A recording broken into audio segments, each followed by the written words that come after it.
चुनाव से पहले नेताओं का दल बदलना आम बात है, लेकिन महाराष्ट्र के सत्तारूढ़ गठबंधन महायुति में भी बगावत देखने को मिल रही है। जाहिर है हर नेता अपने टिकट की जुगाड़ में लगा हुआ है, लेकिन यहां पर रोचक बात यह है कि सबसे ज्यादा सीटों पर लड़ने वाली बीजेपी के ही नेता बागी होते जा रहे हैं, और वो भी एक टिकट के लिए। यहां पर नेता टिकट पाने के लिए गठबंधन की ही दूसरी पार्टी में शिफ्ट हो रहे हैं। बीजेपी में खास तौर से ये ज्यादा देखने को मिल रहा है। शायद एनसी से लेकर नीलेश राणे तक ने ऐसा किया है। मैं आदरणीय प्रधानमंत्री नरेंद्र मोदी जी और हमारे महायुति के नेतृत्व यानी कि हमारे मुख्यमंत्री आदरणीय एकनाथ शिंदे, उप मुख्यमंत्री देवेंद्र फडणवीस और अजीत पवार जी को धन्यवाद देना चाहती हूं कि उन्होंने मुझे ये मौका दिया है हमारे मुंबई और मुंबा देवी क्षेत्र का नेतृत्व करने।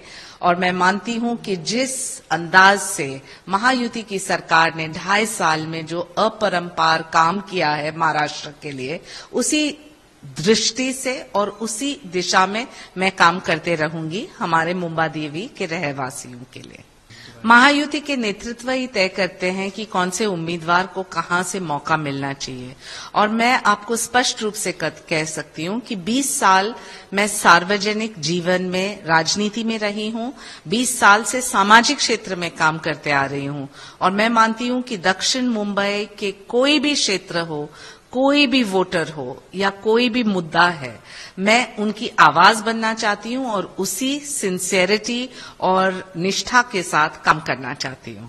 कल सुबह मुंबा देवी मंदिर जाने के बाद मैं मेरा नॉमिनेशन गिल्डर स्कूल से करूंगी, और मैं उम्मीद करती हूं कि न सिर्फ मुंबा देवी की महिला जिनको लाड़की बहन योजना से भी फायदा हुआ है, लेकिन बहुत सारे लाभार्थी जिनसे महायुति सरकार के योजनाएं के फायदा हुआ है, वो सभी उपस्थित रहेंगे। ये सभी महाराष्ट्र में बीजेपी के कद्दावर नेता रहे हैं, लेकिन टिकट पाने के लिए ये बीजेपी की सहयोगी पार्टी का हिस्सा बन गए।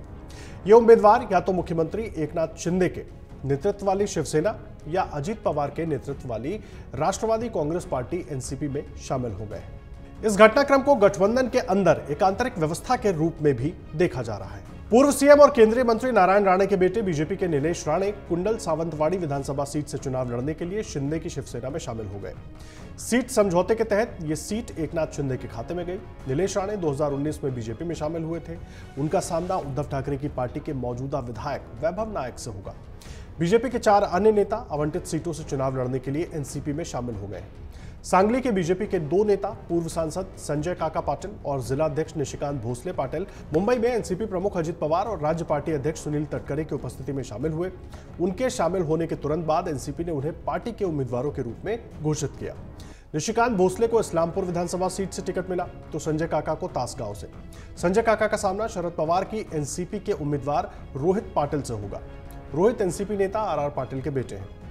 उनका यह पहला चुनाव होगा। वहीं निशिकांत का मुकाबला एनसीपी शरद पवार गुट के जयंत पाटिल से होगा।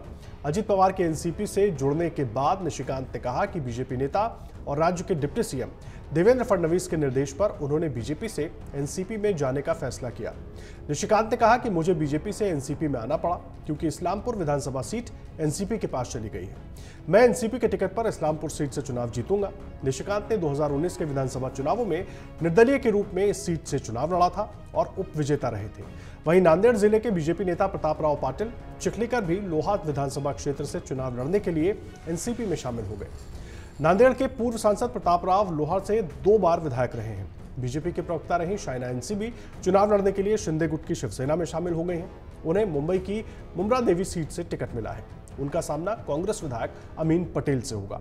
अब ये जो एक आपसी सेटअप बनाया गया है गठबंधन के अंदर, इसके नतीजे आने के बाद कितना फायदा होता है ये भी देखना बहुत अहम होगा। अगर आप ये वीडियो YouTube पर देख रहे हैं तो हमारे चैनल को सब्सक्राइब कर बेल आइकन दबाएं, और Facebook पर देख रहे हैं तो हमारे पेज को लाइक करें।